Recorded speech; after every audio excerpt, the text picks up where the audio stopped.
In the previous video, the number one sign of an emotional manipulator, I shared the most common identifying marker that can help you clarify when your emotions are being used to manipulate you. In this video, I'm going to tell you the top 5 ways how to deal in these type of situations where you feel crazy and can't seem to make sense of why you feel one way, but they're telling you that it's otherwise. When your emotions ring alarm, so you feel uncertain, in other words, you don't trust them, but they're telling you that you should be feeling this way instead. This type of emotional disorientation, when done intentionally, is basically the definition of emotional manipulation, where the end result is you mistrusting yourself, you second-guessing what your emotions are communicating to you. And all of this leads to you being skeptical of your own judgments and whether what you're experiencing is a valid reality.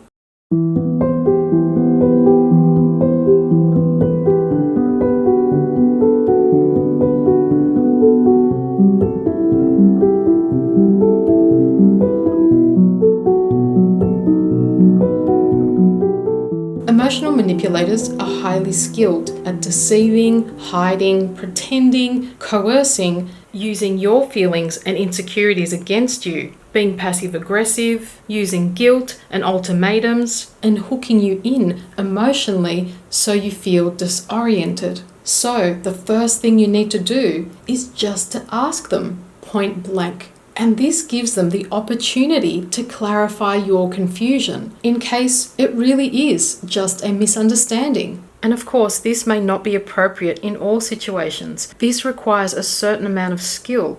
It's not just what we say, but how we say it.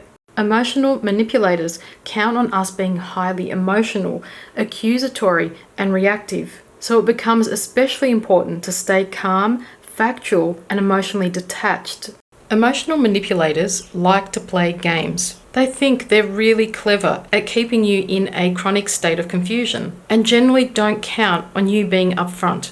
Those who are more arrogant with their manipulative strategies may become hostile and feel threatened with a more direct approach initiated by you. They'll interpret it as you smartening up, you having the confidence to call them out on their BS. With these types, tread carefully. They prefer if you remain stupid and naive. And with emotional manipulators, you will never get a straight answer. But I just want to demonstrate and clarify how this conversation would go with a normal person who doesn't use emotional manipulation. And yes, I am going to use the word normal because you need to know that this is very abnormal. It's very childish and an extremely immature way to get your needs met in relationships. Emotional manipulation is something that we all generally just grow out of because as we mature, we learn more effective and healthy ways of how to ask about things and ensure that our needs are met. So in a healthy relationship, if you were to ask for clarification, this is how things would be resolved. I'm feeling a lot of confusion about fill in the blanks. What you said, what you did, how it was said. I'm really confused and it just doesn't make sense to me. Could you please clarify it for me one more time in case I misunderstood something? Because I really want to understand. So you can see how this approach is really upfront, honest. You're genuinely interested in resolving the confusing issue and you're asking for their help.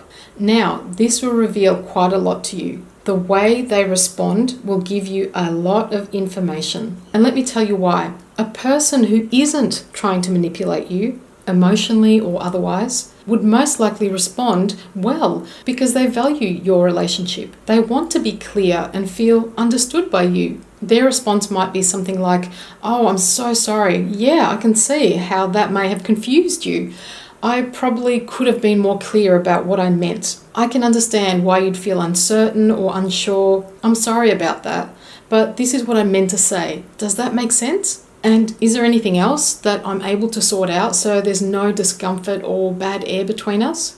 What this type of response clearly demonstrates is a person who truly wants to resolve a problem, who's patient, empathetic, and kind, and who's willing to take responsibility for possibly causing any confusion which may be upsetting you or causing you to mistrust them.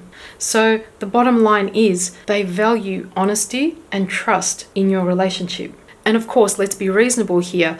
Not everybody is able to communicate and articulate things as well as that. But if you can pick up on any of these things in their response, that is a healthy sign. Whereas an emotional manipulator will tend to react quite differently. And narcissists are emotionally underdeveloped, so relationships generally stagnate and are filled with frustration and resentment on our part, simply because we are not growing, we are not learning, we just keep repeating the same things. Emotionally, it feels like we're stuck in kindergarten. If you ask them to clarify anything for you, the end result is that you feel even more confused. The crazy making intensifies even further, and you're sorry that you even asked at all. You basically get nowhere with an emotional manipulator because they want you to remain confused. They may divert from the subject matter, they may imply that you're stupid for not understanding, they may point blank say, "No, I'm not going to clarify this for you." And I don't know the severity or the extent of how narcissistic the person in your situation is, so please use your discretion. But in my relationships at this stage, I've adopted this as a personal policy to be upfront with people because it sets a standard of how I'd like to communicate, and it lets them know that I won't play games. The second way to deal with a person or situation that makes you feel manipulated is writing it down in bullet points on a sheet of paper, and then you can create some columns. What they said, what they did, how you felt, and what you thought. And remember that dates and times are also good to keep track of. Pathological manipulators will twist, distort, and point blank lie about something that you know is 150% true. So for your own sanity, keep a journal. And seeing it on paper really amplifies the clarity. And I made a video about this called "The Truth About the Narcissist Will Set You Free," where I discuss it in much more detail. Because in crazy making relationships, we need to have a strong grasp on our reality, not their preferred version of reality. The third way to deal with narcissists that emotionally manipulate is to ground yourself and reconnect to your body. In these crazy making relationships, you feel like you're going mentally insane. You spend endless amounts of time in your mind replaying scenarios, conversations, situations. Your emotions are just all over the place because the confusion is so intense. This is how we try and make sense of things. But there's no making sense of what a pathological liar is telling you. It is meant to make you feel insane and emotionally dysregulated because in that state you're easier to manipulate and control. So you must consciously ground yourself and reconnect to your body, perhaps via meditation, deep breathing, yoga postures. There are numerous techniques that will help you hear what your body, not your mind, is communicating. When you connect to your body, pay attention. Does what they're saying to you feel like truth, or does it feel more like a lie? Your body is an instrument of truth.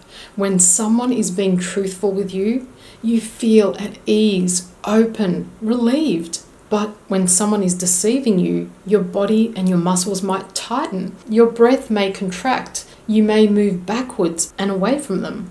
The reason why you need to reconnect to your body daily or several times a day is because your mind is conditioned. Your mind doesn't want to hear certain unpleasantries. It might explain things away, convince you, but this just intensifies the confusion. The fourth way to deal with any type of manipulation is to talk to someone on the outside, someone who's more objective about your situation or the person in question. Someone who's more realistic, who won't tend to be emotional, but real. The truth is not pleasant to hear, but it will set you free. And a good friend will be honest with you. A good therapist who understands how master manipulators like narcissists and psychopaths operate can be a great person to clarify things for you. Even watching a video such as this can help you understand, connect the dots, where you can educate yourself on how manipulators utilize emotions and psychology to ensnare others. The fifth way to deal with narcissists that emotionally manipulate is probably the most challenging, and it often takes us a lot of time, disappointment, and heartache. But what these are, they're lessons to help us strengthen trust in ourselves. After you've been enmeshed with a shady character for long enough, you receive such an intense education that you'll be able to spot a manipulator from a mile. You won't need anyone's reassurance or validation of how you feel around them. You can recognize the pattern, not take one thing out of context and blow it out of proportion, but you'll have a much more panoramic view. You won't need to ask any more questions because by their behavior and reactions, they reveal themselves to you. This is when you've developed enough confidence in yourself. You trust your innate internal compass, and suddenly there's nothing, no one to fear, and that's an awesome level of empowerment to aim for. It's not about spending our entire life being hyper-vigilant, trying to analyze the behavior of others, whether they're manipulative or mistrustful. This just means that we will remain feeling victimized. Whereas the more empowering goal is learning to trust ourselves.